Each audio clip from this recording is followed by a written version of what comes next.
Hello everyone, this is Ram, your 15CS308. Here in this experiment, I am going to explain about my fifth experiment, that is dynamic routing.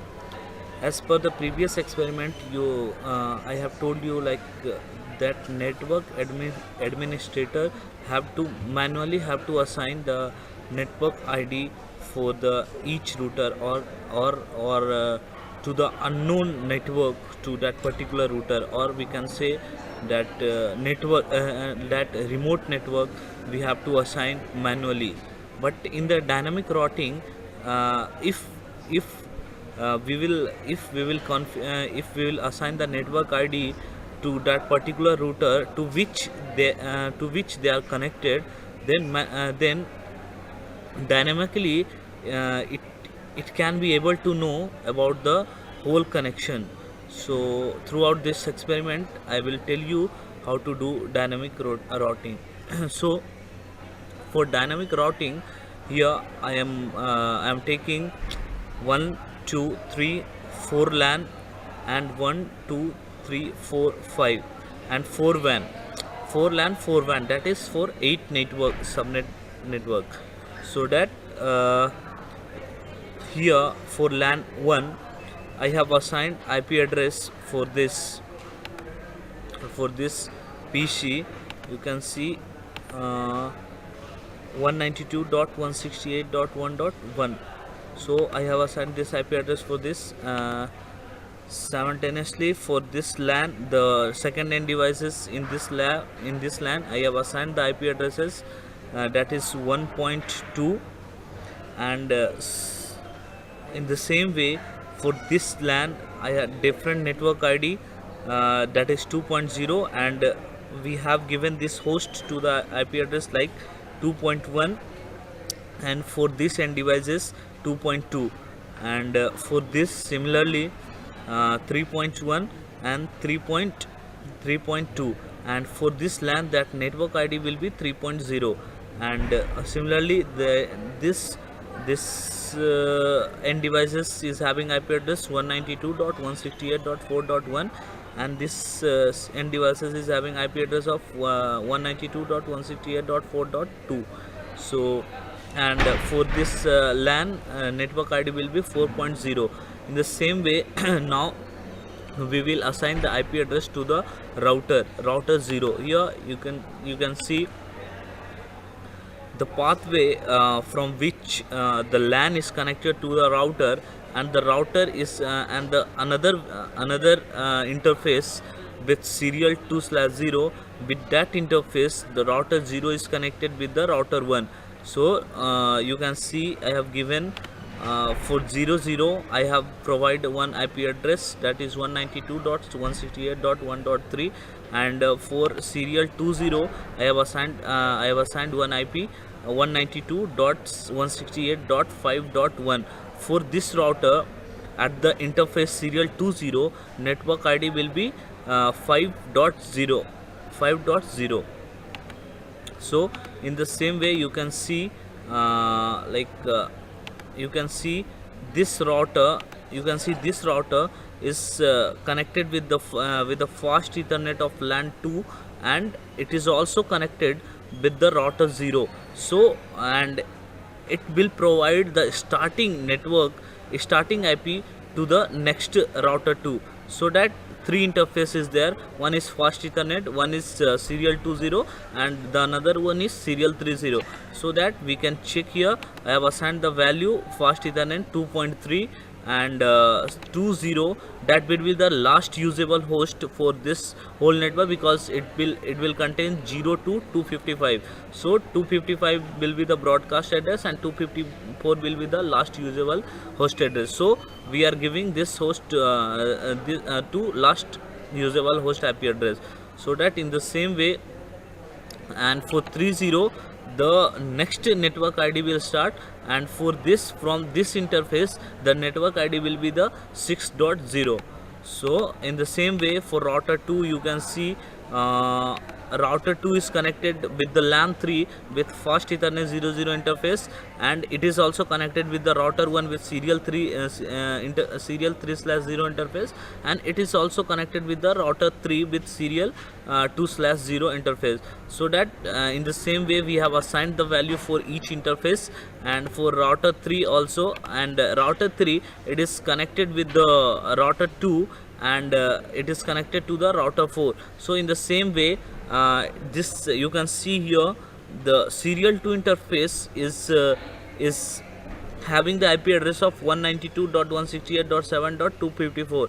that will be the last usable host for network 7.0, network ID 7.0, and from here itself one new network ID 8.0 will start, and for this router we are giving one IP address 8.1, and similarly this router 4 is connected with the fast Ethernet 00, and with the fast Ethernet 00. So for this we have assigned the 00 address 4.3 and serial interface that is 0.254. that will be the last for network ID 8.0. So this all were the IP configuration for the whole connection. So now what we'll do, we will give the command like with this I will show you the command with CLI, and you can see here like I have given the command router RIP for the dynamic routing. We have to differentiate the static routing and dynamic routing on the basis of the command. In static routing, what we used to do in the configuration mode, simply we used to provide the IP addresses of the remote network, but for this dynamic routing only we have to provide the IP address of that router to which it is connected. So what we'll do, here you can see for this router 0, it is directly connected with the network ID 1.0, and it is directed connected with the 5.0, as I told you while I was explaining the whole IP configuration to the connection. So it is directly connected, but when I have given the command so IP root, so it is showing like whole connection dynamically. This is the advantage of doing dynamically routing. So this is the advantage. Manually we don't have to enter in the routing table of all the network ID of the whole connection. So dynamically it will be knowing like it will contain the whole IP address of the connection. So only we have to give the command, then will come after show IP root. You are able to see the whole connection is available here at router 0. Whole network ID is available here. So after that I will take the router to in the configuration mode. So I will give a command conf space t, and then it will come in the configure mode. So again after that I will give a command router RIP. So for after that v space 1, and then again we'll type network and will assign 192.168.1.0 and the same that second network to which this router 0 is connected, and so that second network ID will provide to that after 1.0. So the second network ID is 192.168.1.5.0. So after that, if enter, and it will be dynamically containing containing the whole connections. So similarly, in the same way, you can see here in the same way we will give to we will assign the network ID with the router RIP version 1 command to each router, and dynamically it will be having the network ID to all of the connection available. So now I will run and check the now sorry uh, now I will pass the broadcast message from the client to the server, and will check what is happening here. So here I am taking a packet from this and to this PC1 of LAN of network ID 4.0. So here, so now I will capture and forward. So how it is we have assigned a default gateway from client to the from source to the destination. So for this default gateway is 192.168.1.3,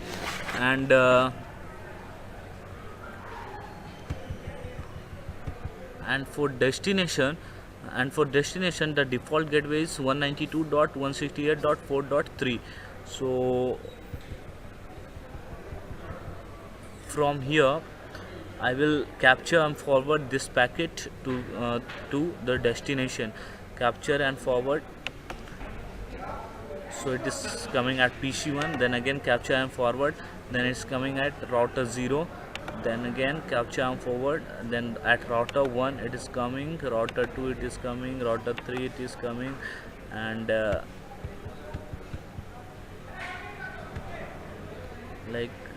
router 3 is coming. Capture and forward, switch P4, then again it is reaching there at P7, and then again capture and forward, it is returning the packet broadcast message, then again capture and forward, and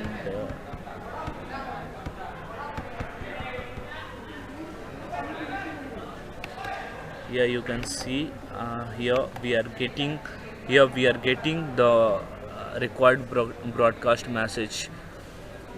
So this was the dynamic routing version 1.